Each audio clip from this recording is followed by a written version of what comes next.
নবীজির সাথে ঘটে যাওয়া একটা ঘটনা আমাদেরকে শোনান।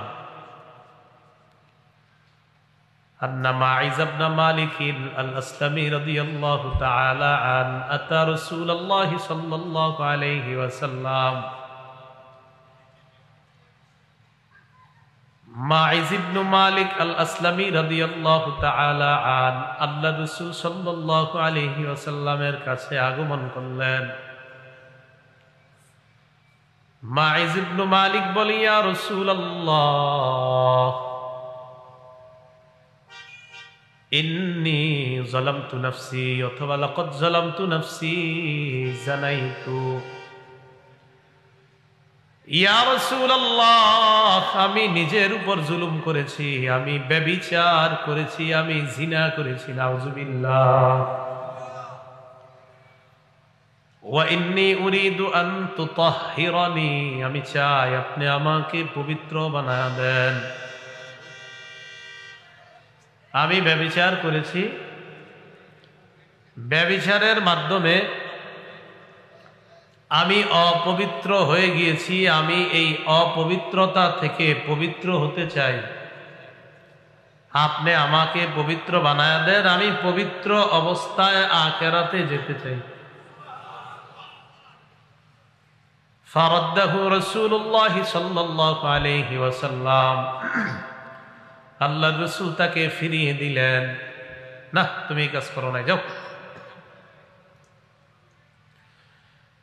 পরের দিন আবার তিনি আল্লাহ নবীর কাছে আসলেন। আসার পর বলে, ইয়া রাসূলুল্লাহ, লাকাদ জানাইতু, আমি ব্যভিচার করেছি, আমার ব্যভিচারের শাস্তি আমার উপর প্রয়োগ করে আমাকে আপনি পবিত্র বানায় দেন।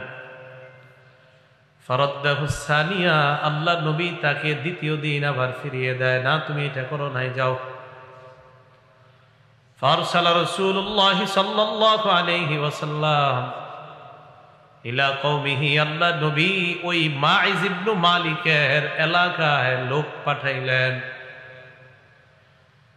নবীজির প্রতিনিধি মাইজ ইবনে মালিক আল-আসলামির এলাকায় আসার পর ওই এলাকাবাসীর কাছে জানতে চায়, তোমরা মাইজ ইবনে মালিক আল-আসলামিকে চেনো কিনা, তার মাথায় কোনো সমস্যা আছে কিনা, কোনো গন্ডগোল আছে কিনা। এলাকার জনগণ জবাব দেয়, মা না'লামুহু ইল্লা ওয়াফিয়াল আকলি মিন সালিহিনা ফিমা নুরা, আমাদের জানা মতে তার মাথায় কোনো সমস্যা নাই, আমাদের মাঝে সুস্থ মানুষ যারা, এই সুস্থ মানুষদের মধ্যে তিনিও একজন সুস্থ মানুষ, সমস্যা নাই, কোনো সমস্যা নেই। তৃতীয় দিন আবার আল্লাহ নবীর কাছে আসলেন। আসার পর বলি, ইয়া রাসূলুল্লাহ, ব্যভিচার গুনাহ করেছি আমি, ব্যভিচার করেছি আমি, এই অপবিত্রতা থেকে পবিত্র হতে চাই, আপনি আমার উপর জিনার শাস্তি কায়েম করেন। ফারাদ্দাহু সালিসা, তৃতীয়বার আবার আল্লাহ নবী তাকে ফিরিয়ে দেয়। না, তুমি এটা করো নাই, যাও। আবার আল্লাহ নবী তার সম্প্রদায়ের কাছে লোক পাঠিয়ে দেয়। তিনি তাদের কাছে যাওয়ার পর বললেন, মাইজ ইবনে মালিকের মাথায় কোনো সমস্যা আছে কিনা। তারা জবাব দেয়, না, তার মাথায় কোনো সমস্যা নাই, মাইজ ইবনে মালিক পুরা সুস্থ মানুষ। তারা সবাই জানা দেয়, লা বাসা বিহি, কোনো সমস্যা নাই, ওয়ালা বিআকলিহি, বুদ্ধিতেও কোনো সমস্যা নাই। ফালাম্মা কানা রাবিআ, চতুর্থ দিন আবার আল্লাহ নবীর কাছে আসলেন। ফাহাফারা লাহু হুফরাতান, আল্লাহ নবী একটা গর্ত খনন করলেন। ফামারা বিহি ফারুজিমা, গর্তের মধ্যে তাকে নিক্ষেপ করা হয়। নবীজি আদেশ করলেন তাকে যেন পাথর মেরে হত্যা করা হয়।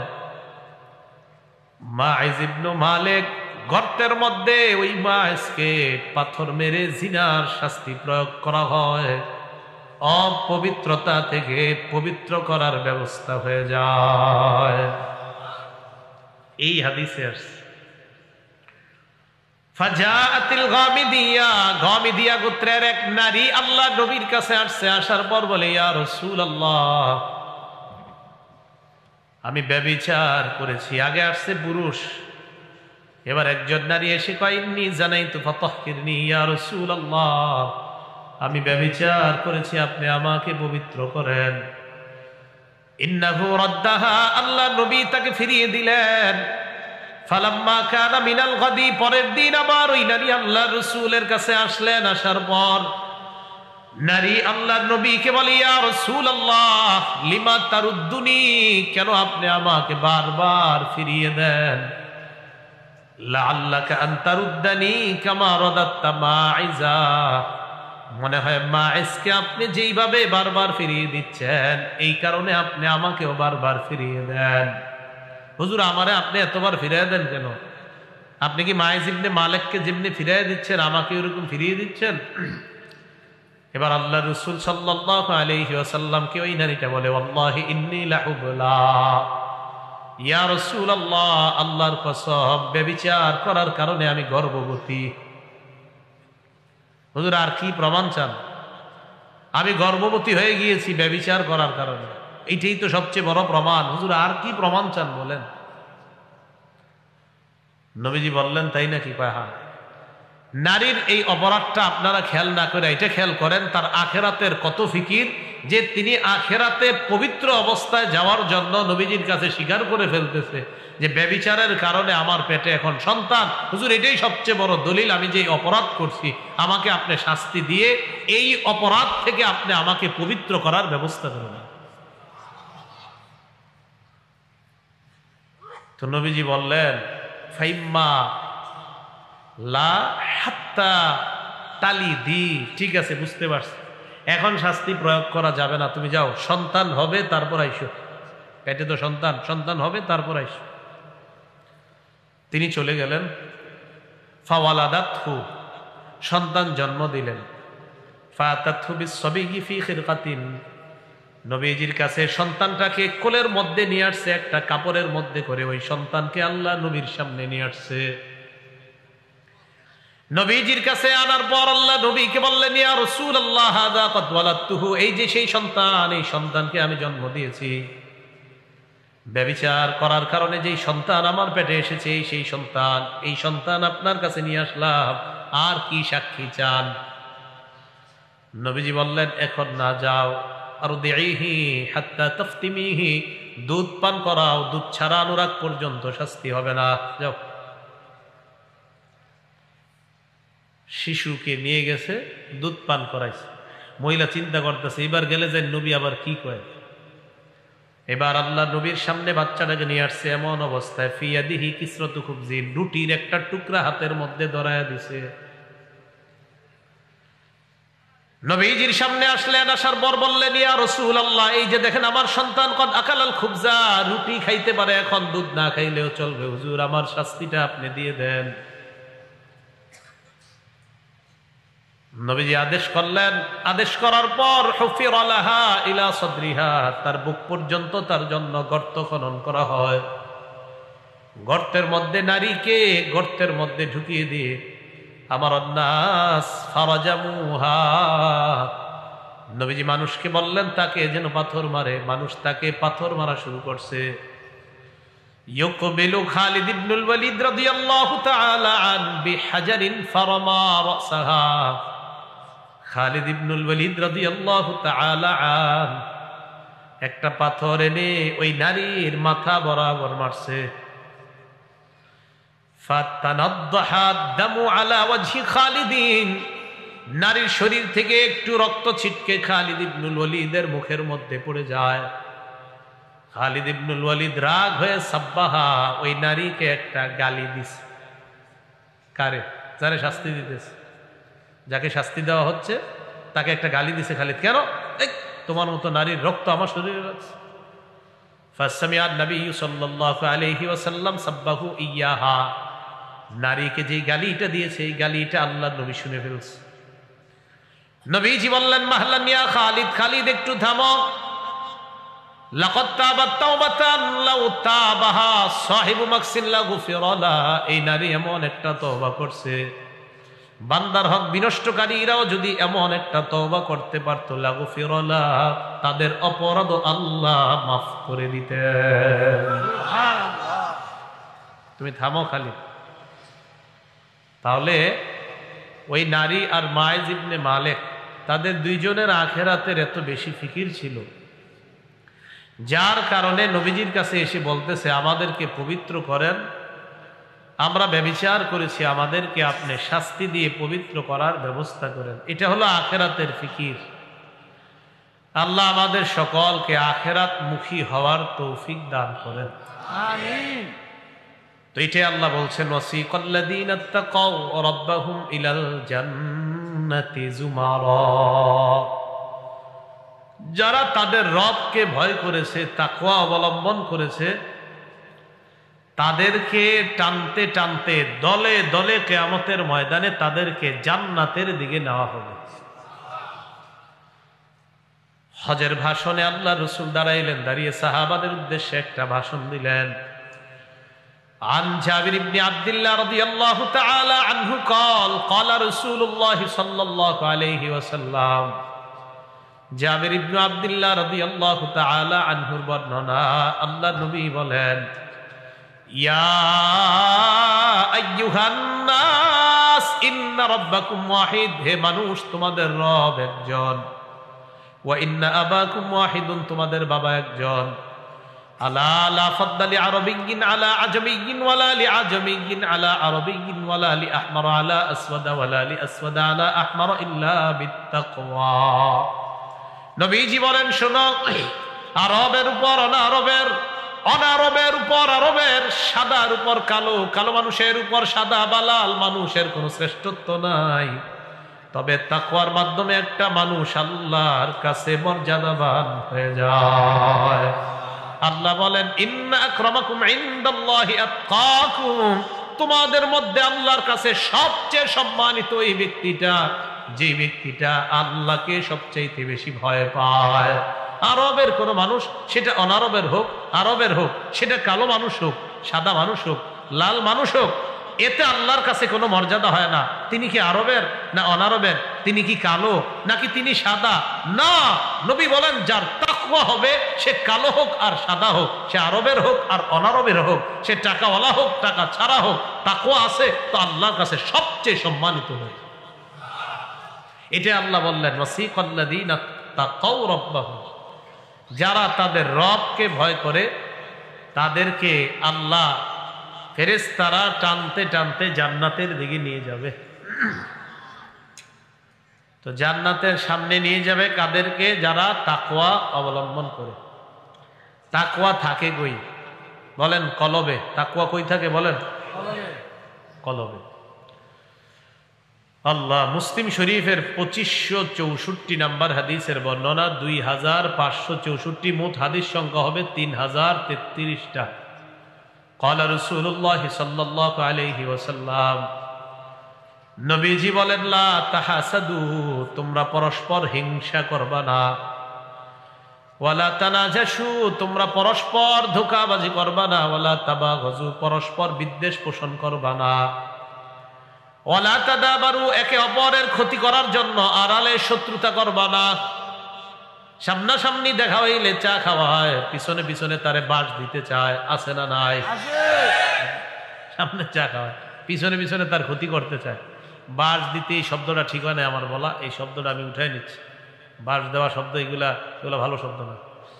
সামনাসামনি তাকে চা খাওয়ায়, আড়ালে তার ক্ষতি করতে চায়, এমন মানুষ আছে কিনা? ভাই মাহফিলে এই শব্দ আমি বলা উচিত হয়নি, এটা ফিরিয়ে নিচ্ছি। বাস ইত্যাদি শব্দ এগুলা মাহফিলের না। হ্যাঁ, আস্তাগফিরুল্লাহ। সামনাসামনি খুব খাতির যত্ন করে, আড়ালে শত্রুতা করে, ক্ষতি করতে চায়, এই জাতীয় মানুষ কি আছে কিনা? রাসূল সাল্লাল্লাহু আলাইহি সাল্লাম বলেন, ওয়ালা তাদাবারু, তোমরা একে অপরের ক্ষতি করার জন্য আড়ালে শত্রুতা করবা না। ওয়ালা ইয়াবি'ু বা'দুকুম আলা বাই'i বা'দিন, একজনের কেনা বেচা চলা অবস্থায় আরেকজন কেনা বেচা করবা না। আমি ওনার সাথে কেনা বেচা করতেছি, সোয়েটারটা কত? উনি বললেন 500 টাকা, আমি বললাম 450 দিবেন কিনা। মাঝখান দিয়ে আপনি এসে বললেন, সোয়েটারটা আমার পছন্দ হয়েছে, আমি দিব 600। এটা কেমন কথা? আমাকে দুইজনের না কথা চলতেছে, এই মাঝখান দিয়ে আপনি এসে বলাটা, এটা নবী নিষেধ করছেন। আমাদের তো চুক্তি চলতেছে, উনি 500 বলছে, আমি 450, মানে 500-র নিচে আলোচনা, মাঝে আপনি এসে বললেন 600, তো ওনার তো মনই পাল্টায় যাবে, কি 600 দিবে, আমারে বলবে ভাই একটু বাজারে ঘুরে আসেন, মানে মাঝখান দিয়ে আপনার দিয়েছেন। নবীজি সাল্লাল্লাহু আলাইহি সাল্লাম এটা নিষেধ করছেন। এরপর নবী বলেন ওয়াকুনু ইবাদাল্লাহি ইখওয়ানা, আল্লাহর বান্দারা তোমরা সবাই ভাই ভাই হয়ে যাও। আমাদেরকে কি হইতে বলছে? তাহলে ভাই ভাই হয়ে গেলে পরস্পর হিংসা করা যাবে না, বিদ্বেষ পোষণ করা যাবে না, শত্রুতা করা যাবে না, একে অপরের ক্ষতি করার জন্য আড়ালে শত্রুতা করা যাবে না। নবীজি পরে বলেন লা ইয়াজলিমুহু, ভাই ভাইকে অত্যাচার করতে পারে না, ওয়ালা ইয়াখযুলুহু, ভাই ভাইকে অপদস্থ করতে পারে না, ওয়ালা ইয়াহকিরুহু, ভাই ভাইকে তুচ্ছ-তাচ্ছিল্য করতে পারে না। নবীজি বললেন তোমরা সবাই ভাই ভাই হয়ে যাও, ভাই ভাইকে জুলুম করবে না, ভাই ভাইকে অত্যাচার করবে না, ভাই ভাইকে অপদস্থ করবে না, ভাই ভাইকে তুচ্ছ-তাচ্ছিল্য করবে না। আল্লাহ নবী বলেন বিহাসবি ইমরিইম মিনাশ শাররি আইয়াহকিরা আখাহুল মুসলিম, একটা মানুষ খারাপ হওয়ার জন্য এতটুকুই যথেষ্ট, অন্য কোন মুসলমান ভাইকে অন্যের সামনে তুচ্ছ-তাচ্ছিল্য করা। আমি ওনাকে কারো সামনে অপমান করলাম, আমি খারাপ হওয়ার জন্য এতটুকুই যথেষ্ট। নবীজি বলতেছেন তুমি খারাপ হওয়ার জন্য এতটুকু যথেষ্ট, তুমি তোমার একটা মুসলমান ভাইকে অন্যের সামনে তুমি তুচ্ছ করলা, তাচ্ছিল্য করলা, তুমি খারাপ হওয়ার জন্য এতটুকু যথেষ্ট। আমি নবী না তোমাদেরকে ভাই বানায়া গেলাম, তুমি কিভাবে আরেক ভাইকে তুচ্ছ তাচ্ছিল্য করলা? তো নবীজি বলতেছেন এক ভাই আরেক ভাইকে তুচ্ছ তাচ্ছিল্য কিভাবে করো? এই কথা বলার পর নবী বলেন আত্তাকওয়া হাহুনা, আত্তাকওয়া হাহুনা, আত্তাকওয়া হাহুনা। ইউশিরু ইলা সাদরিহি সালাসা মাররাত, তিনবার এই দিকে আল্লাহ নবী ইঙ্গিত করে বলেন এখানে তাকওয়া, এখানে তাকওয়া, এখানে তাকওয়া। নবী বুঝাইতে চায় তোমার কলবে যখন আল্লাহর ভয় থাকবে তুমি হিংসা করবা না, তোমার কলবে যখন আল্লাহর ভয় থাকবে পরস্পর শত্রুতা করবা না, কলবের মধ্যে যখন আল্লাহর ভয় থাকবে ভাই ভাইকে জুলুম করবা না, অপদস্থ অপমান করবা না। এরপর নবী বলেন কুল্লুল মুসলিমি আলাল মুসলিমি হারাম দামুহু ওয়া মালুহু ওয়া ইরজুহু, এক মুসলমানের জন্য আরেক মুসলমানের রক্ত, এক মুসলমানের জন্য আরেক মুসলমানের সম্পদ, এক মুসলমানের জন্য আরেক মুসলমানের ইজ্জত আমি নবী হারাম ঘোষণা করলাম। তুমি কারো সম্পদ লুণ্ঠন করবা না, কারণ সে তোমার ভাই। তুমি অপর মুসলমানের রক্তপাত করবা না, কারণ সে তোমার ভাই। তুমি অপর মুসলমানের সম্পদ লুণ্ঠন করবা না, আমি নবী না তোমাদেরকে ভাই বানায়া দিয়ে গেলাম।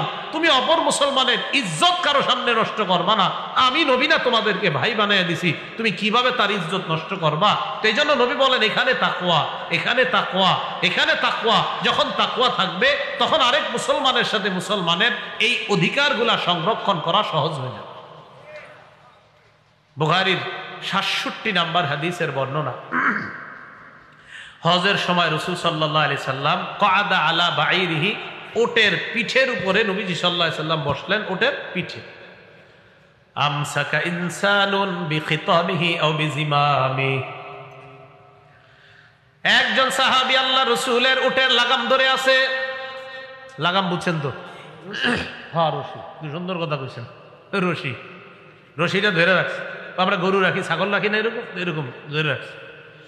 নবীজি ওটের উপর বসা, আল্লাহ নবীর ওটের ওই ওটের লাগাম ধরে রাখছে, রশি ধরে রাখছে একজন। সাহাবাদেরকে আল্লাহ নবী বললেন আইয়ু ইয়াউমিন হাযা, সাহাবারা বলো আজকে কোন দিন? জিলহজ মাসের 10 তারিখে বলেন তো আমরা কি বার, কোন দিন জানি? কুরবানির দিন। সাহাবাদেরকে আল্লাহ নবী বললেন ও সাহাবারা বলো আজকে কোন দিন? সাহাবারা সবাই চুপ হয়ে রইলেন। সাহাবারা বলেন সাকাতনা হাত্তা জানান্না আন্নাহু সায়ুসাম্মিহি সিওয়া ইসমি, আমরা মনে করলাম নবীও জানে আজকে জিলহজ মাসের 10 তারিখ, আজকে ইয়াউমুন নাহার, আমরাও জানি আজকে ইয়াউমুন নাহার।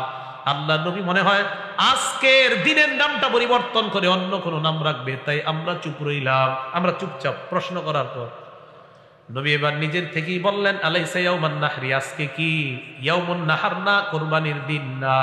সাহাবারা কয় হুজুর জি আজকে কুরবানির দিন। এরপর প্রশ্ন করলেন আইয়ু শাহরিন হাদা, এটা কোন মাস বলেন তো? কুরবানি হয় কোন মাসে? কোন মাসে? সাহাবারা বলেন সাকাতনা হাত্তা জানান্না আন্নাহু সায়ুসাম্মিহি বিগাইরি ইসমি, আমরা চুপ রইলাম। আমরা মনে করলাম নবী মনে হয় এই মাসের নাম পরিবর্তন করে রাখবেন, কারণ নবীও জানে এটা জিলহজ মাস, আমরাও জানি এটা জিলহজ মাস। সবার চুপ রয়েছে। এবার আল্লাহ নবী বললেন, আলাইসা বিজিল হিজ্জা, এটা কি জিলহজ মাস না? সাহাবারা বললেন, জি হুজুর, এটা জিলহজ মাস।